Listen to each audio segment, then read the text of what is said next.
closed doors, or even behind iron walls, to feel the need to be set free. You want to liberate your mind, controlling secrets, yet you will find the need to be set free.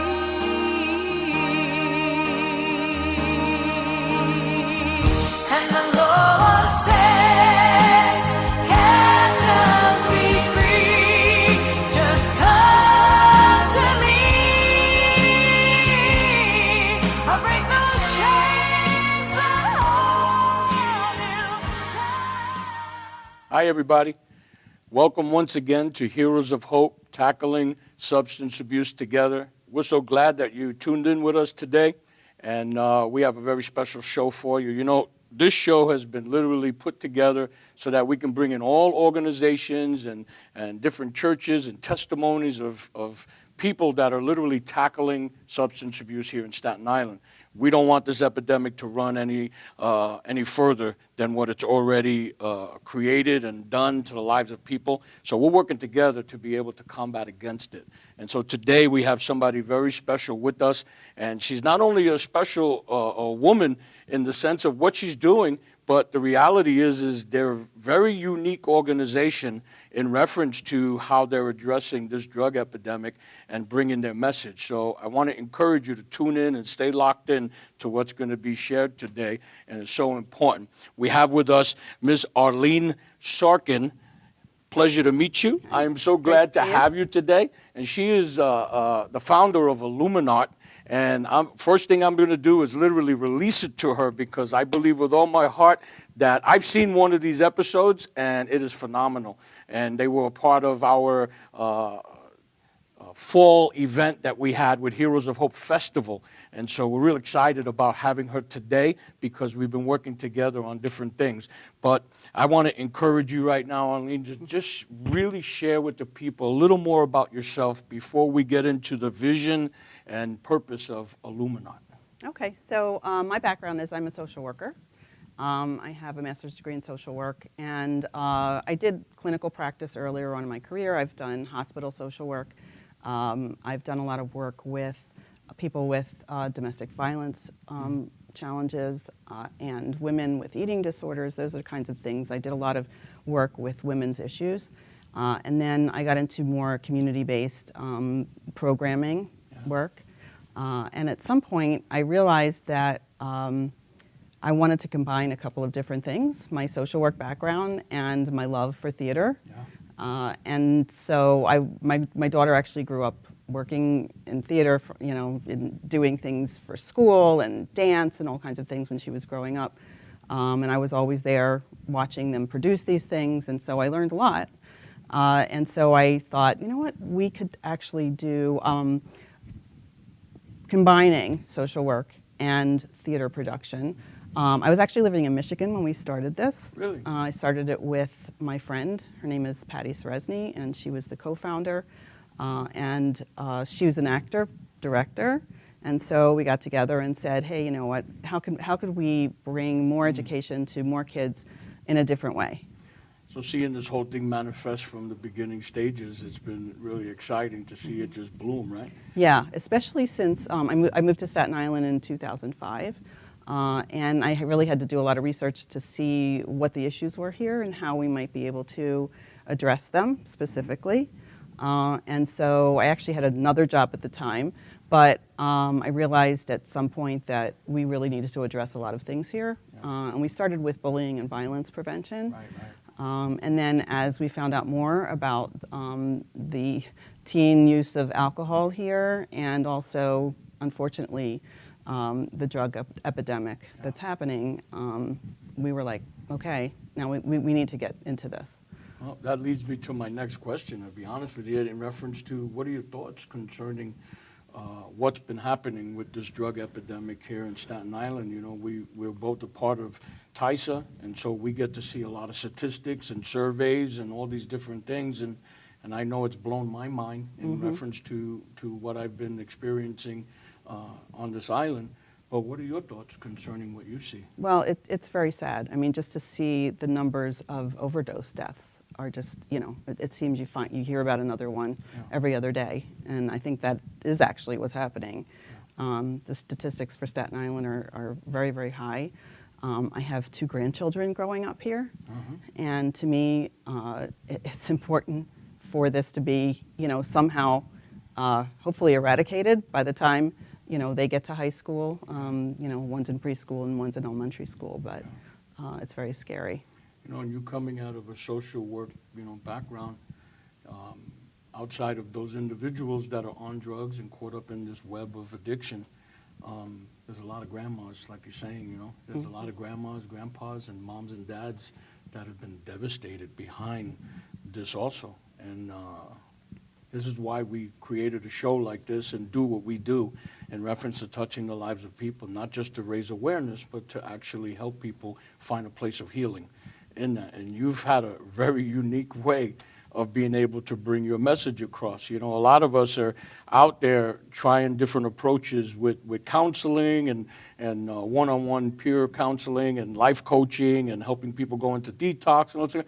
But what you do is very, very unique. And I've had an opportunity to be able to see an episode there at the JCC, and it was so exciting to be able to see it at the theater.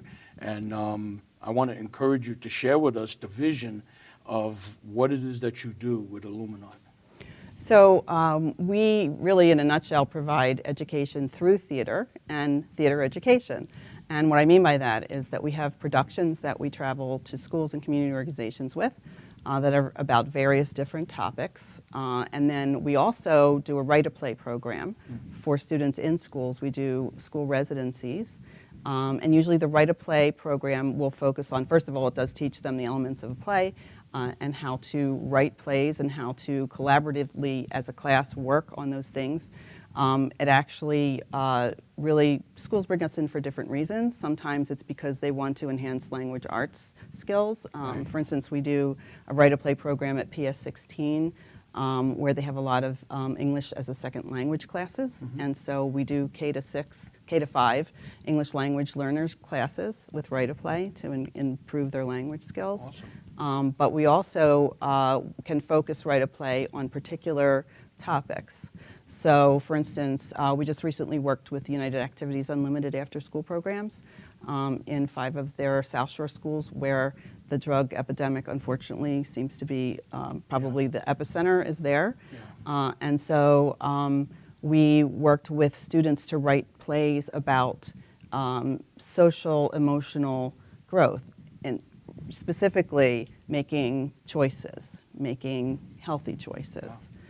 Refusal skills, things that will help them, know when they're in a situation that could be very unhealthy for them in terms of alcohol or drugs, and how to make those choices. So they wrote their own original plays about that. And you literally help them find a way to be able to do that. Yes, our teaching artists are trained. We actually train them in our write-a-play program, and our teaching artists are trained to really kind of put the framework there. First, build trust, because it's not easy to get trust of teenagers sometimes. So it's not only unique; it's original.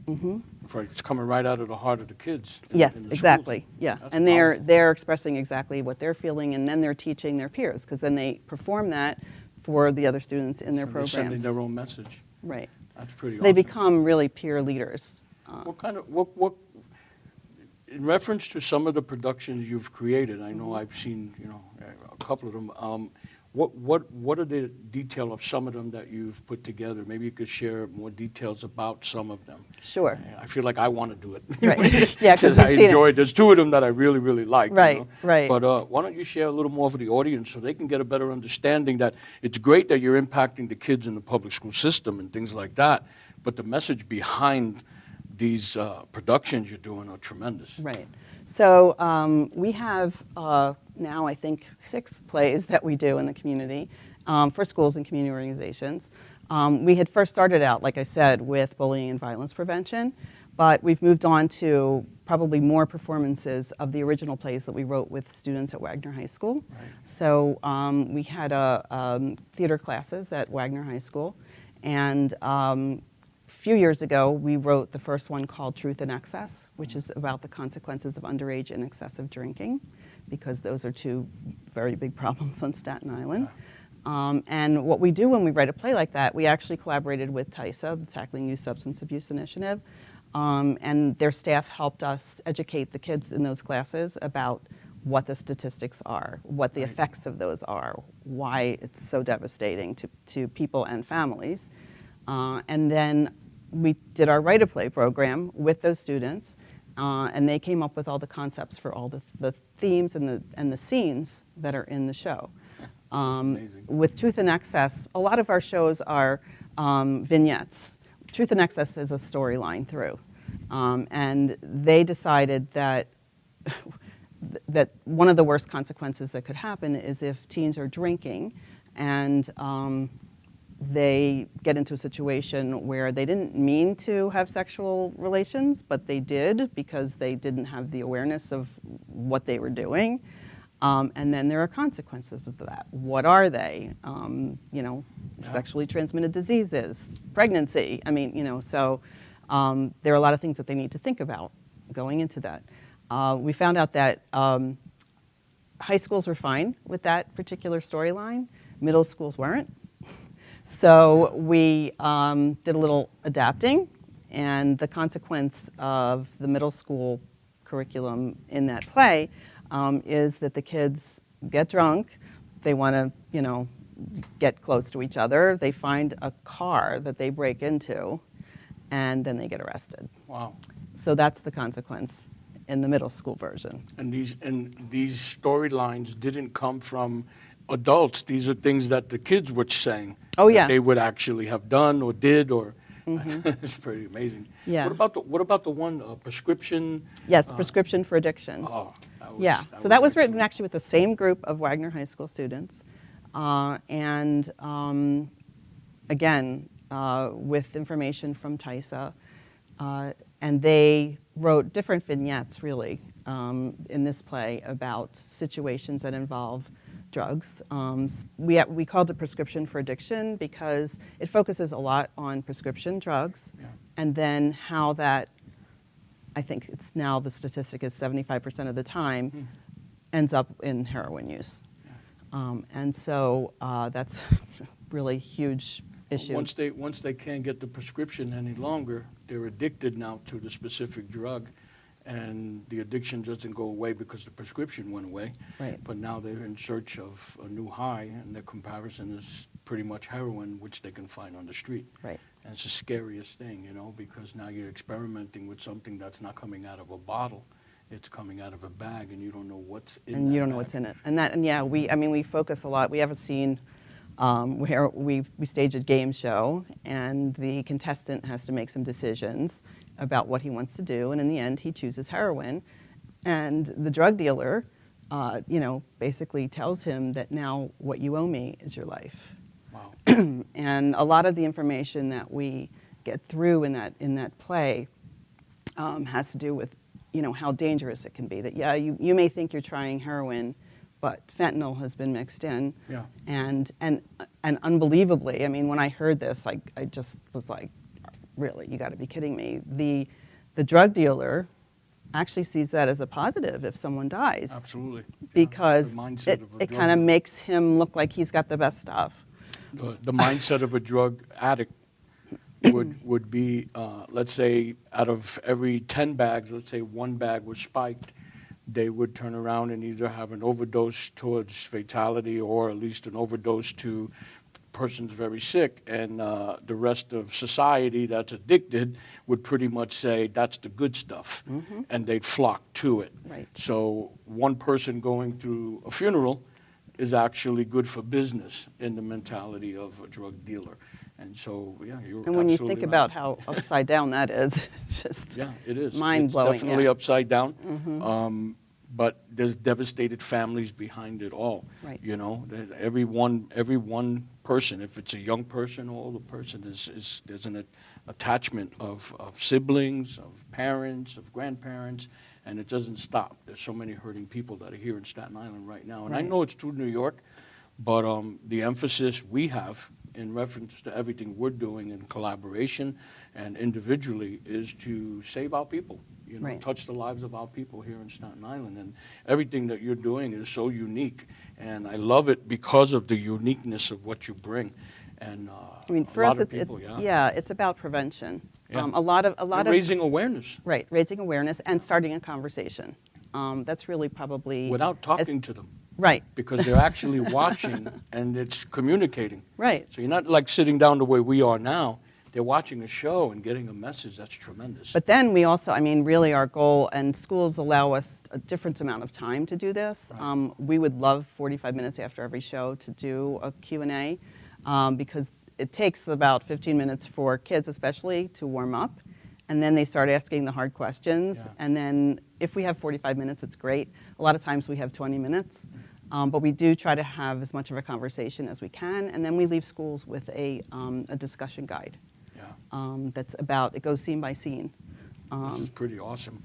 There's a lot of young people that are out there right now that are going through a lot of different things, and a lot of the theater, the children that you're using or the young adults that you're using through Wagner College and different places, are any of them directly connected with maybe someone they know or love?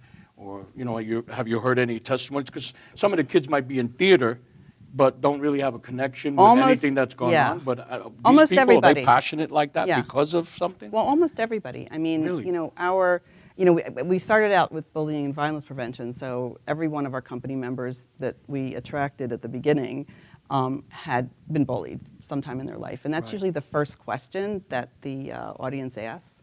And so they all tell their stories. And then now that we do this with other topics like drugs and alcohol, we get audience questions about, you know, have drugs or alcohol ever affected your life in any way? And everybody has a story of, you know, a friend, a relative, if it's not their own story. And, you know, it's everywhere. And what we find, especially in these write-a-play programs, when the kids write their own plays, they share a lot about what's going on in their families and with friends and how it's affected them. Well, you know, when it comes to division of what you've already established and the programs, or should I say the shows that you've put together so far, what's the vision for the future of what you want to do? What is it that you haven't done yet that you want to really see happen with Illuminart? Well, I mean, you know, we've really grown a lot in the past, I would say 2 to 3 years, Right.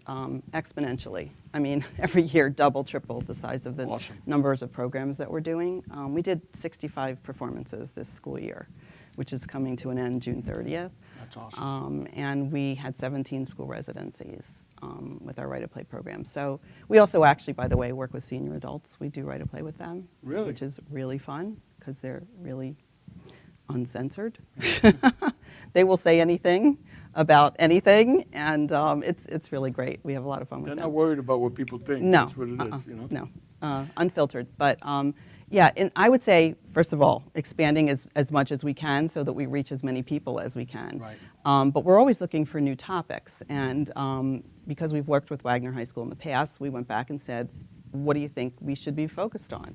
So it looks like we actually just got funding from Councilman Matteo to go Awesome. back to Wagner and to work on a play about prom safety, which of course then involves Yeah. issues with drugs and alcohol. Yeah, yeah. So that will be intertwined in there somewhere. Yeah, that's awesome. yeah. Let me in reference to someone that's out there right now watching the show, if they wanted to get involved, if they wanted to give towards it, if they wanted to have you come in to their school, to their community, or anything like that to be able to perform one of these, maybe you can give them the number and information that they would need, and it'll be on screen also. But we'd love for you to be able to just tell the viewers what it is that you can share with them in Sure. reference to how to contact you. Okay. Well, we can be contacted mostly through our website. We do have a website, which is www.illuminart.org. We are a nonprofit organization, so there is a donation button on there. And you can contact me at any time at 347-951-9650. And, you know, it's really easy to get in touch with us. You can email me through our website. And I want to encourage you to know that if you have a community center or anything like that, and you want to, you know, have them come in and do that, call them, set a date. They'd love to come in and be able to share the message of what they're working on in reference to the community. We're going to watch a clip, and I'm going to ask Arlene to introduce this clip because, you know, it's easy to talk and have an interview, but we want you to watch some of it so that you're able to see what it is we're talking about. So why don't you introduce the clip, and after the clip is over, we're going to be bringing it in for a close, and you're going to see all kinds of information at the end of the show in reference to different organizations and different places you can call if there's an issue with substance abuse of any kind. But right now, we'd really like you to introduce that clip, and that would be wonderful. Sure. So I mentioned Truth in Excess, which is a show about the consequences of underage drinking, but really it applies to whether, you know, you've used drugs or alcohol. Yeah. And so we have a scene in that show that really shows the effect of what happens to the family unit when there is a person who is addicted in the family. And so the clip is two of our actors, Keith Taylor and Ariel Marcus. And Keith is the guy who I mentioned before who had a fun night, and there are probably consequences from it. And Ariel plays his sister, who is very, very worried that he's going down the path of their father. And so she sings a song called Ben's Song, that's the name of his character, that was written originally for our show by a young lady who's very talented named Jeriana Cardito. And it's really about what the addiction of their father did to her and their family. I want to thank Arlene for coming today and being a part of this, but I want to encourage you to watch this clip and enjoy it. God bless you. I can't go through this again. You have no idea what it's been like for me. I've been cleaning up and taking care of Dad my whole life. I don't want to see that happen to you.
Dad picked up the bottle and I picked up the broom.